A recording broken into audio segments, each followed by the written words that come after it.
سلمان صاحب اب یہ سمجھا جائے کہ غزہ میں امن پیدا ہوگا اور یہ جو معاہدہ پیش کیا گیا ہے یہ دیر پا ہوگا؟ دیکھیں، پہلی بات تو یہ ہے کہ غزہ کو ایک عالمی حیثیت ملی ہے پچھلے چند ہفتوں کے دوران، اس لیے کہ مشرق وسطیٰ کے مقابلے میں اہل مغرب نے ایک بڑی تحریک پیدا کی اور دنیا کے اندر یہ بڑے ایشو کے طور پہ سامنے آیا، اور خود اس کا پریشر امریکہ کے اندر پریزیڈنٹ ٹرمپ پہ بھی تھا، اور جو اپنی انتخابی کمپین میں یہ کہتے آئے تھے کہ ان کے آنے کے بعد جنگوں کا خاتمہ ہوگا۔ یہ ایک بہت بڑا چیلنج تھا ان کے سامنے، اور میں سمجھتا ہوں ایک بڑی پیش رفت یہ ہوئی ہے کہ ہمارے جو مسلم ممالک، اس میں پاکستان کا بھی ایک رول تھا۔ پاکستان کے پرائم منسٹر نے گزشتہ سال جنرل اسمبلی میں ایک بڑا مؤثر اور جامع خطاب کیا تھا نیتن یاہو کے سامنے، اور پھر دیکھیں ہمیں یہ کریڈٹ ضرور لینا چاہیے کہ آپ شنگھائی کانفرنسز ہوئی ہیں، جتنی بھی علاقائی اور عالمی کانفرنسز ہوئی ہیں، پاکستان کے پرائم منسٹر نے اس میں غزہ کو ایشو ضرور بنایا ہے، تو لہٰذا ایک تحریک تھی، عالمی سطح پہ بھی ایک پریشر تھا، اور اس میں یہ بھی دیکھیں کہ سب نے لچک دکھائی ہے، سب ایک ایک قدم پیچھے آئے ہیں، اور حماس نے خاص طور پہ میں سمجھتا ہوں آج آپ دیکھیں کہ حماس نے جو ایک پازیٹیو جواب دیا ہے اس پہ آپ دنیا بھر کے، میں حیران تھا کہ فرانس کا، آسٹریلیا کا، کینیڈا کا، سب نے اس کو اپریشیٹ کیا ہے۔ لیکن بات اسرائیل پر آ کر ختم ہو جاتی ہے نا، وہ کیا چاہتا ہے، وہ نیک نیتی سے عمل کرے گا اس معاہدے پر؟ آپ اسی سال جنوری کے اندر بھی اسی طرح کا معاہدہ ہوا تھا، حماس پیچھے ہٹا تھا لیکن نیتن یاہو نہیں ہٹا، لیکن اس میں اب ہوگا کیا؟ دیکھیں، سب سے اہم بات تو یہ ہے کہ جنگ بندی، تاکہ وہ جو قتل و غارت کا سلسلہ ابھی تک، جب آپ اور میں یہاں بیٹھے ہیں کہ گزشتہ رات تک 82 فلسطینی پھر شہید ہوئے ہیں، تو یہ سلسلہ فوری طور پہ روکنا مقصود تھا، اور پھر امن عمل کی طرف پیش رفت تھی۔ میں سمجھتا ہوں کہ ایک جیسچر آیا ہے کہ جی اب وہاں پر جو قتل و غارت کا بازار گرم کر رکھا تھا اسرائیل کی افواج نے، اس پر ایک خاتمے کی طرف پیش رفت ہوگی، لیکن اسرائیل کا ذمہ دار جو ہوگا پریزیڈنٹ ٹرمپ ہوں گے، اور جو حماس کے ذمہ دار ہوں گے وہ کسی حد تک کے مسلم ممالک ہوں گے، اور جو 3 دیگر ممالک ہیں، پاکستان ہے، ترکی ہے۔ اب یہ ہے کہ یہ معاملہ کیا آگے کی طرف چل پائے گا، یہ ہوگا مرلہ وار، یہ ہنگامی بنیادوں پہ نہیں ہوگا۔ دیکھیں، ایک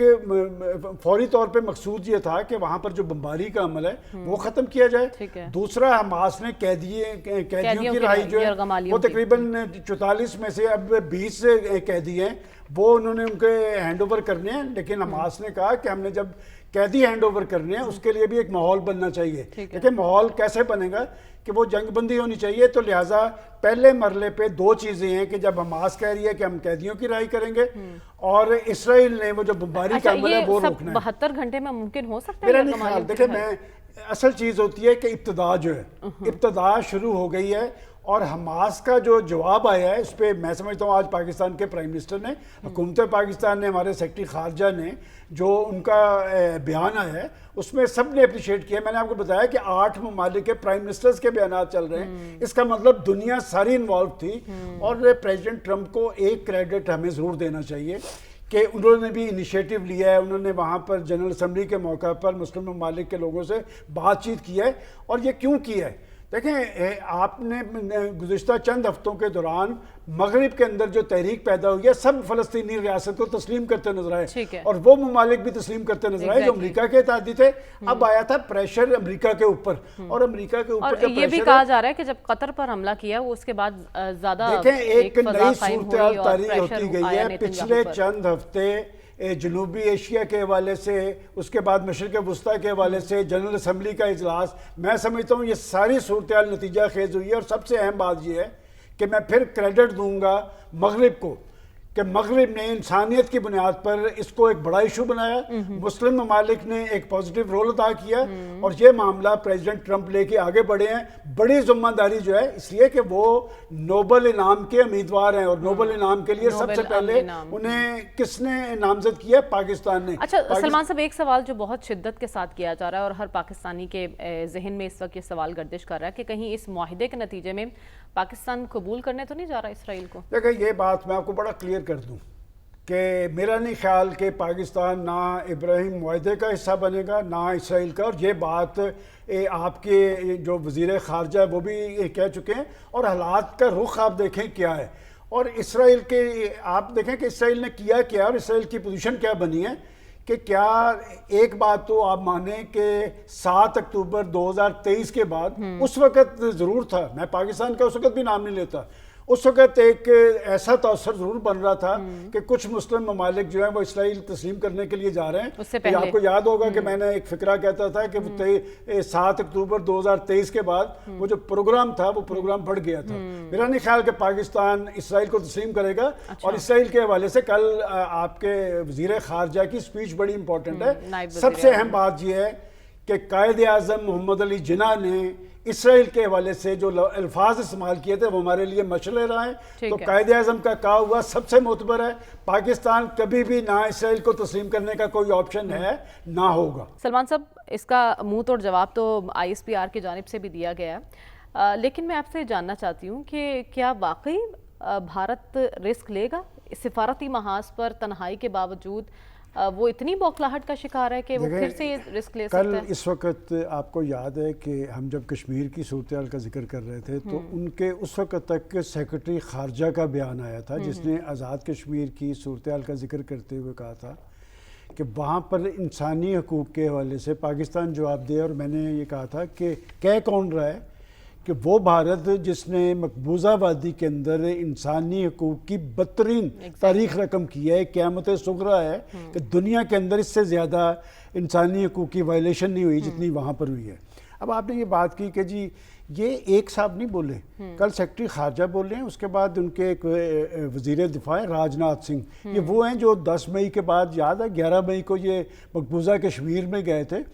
اس وقت انہیں کرائسس کیا تھا کہ ایک طرف مودی صاحب اپنی سینا سے خطاب کر رہے تھے، دوسری طرف یہ مقبوضہ کشمیر میں گئے تھے اور یہ سینا کو کہہ رہے تھے کہ ہم جیت گئے ہیں، تو ان کے چہروں سے پتہ چل رہا تھا کہ ان کے ساتھ ہوا کیا ہے۔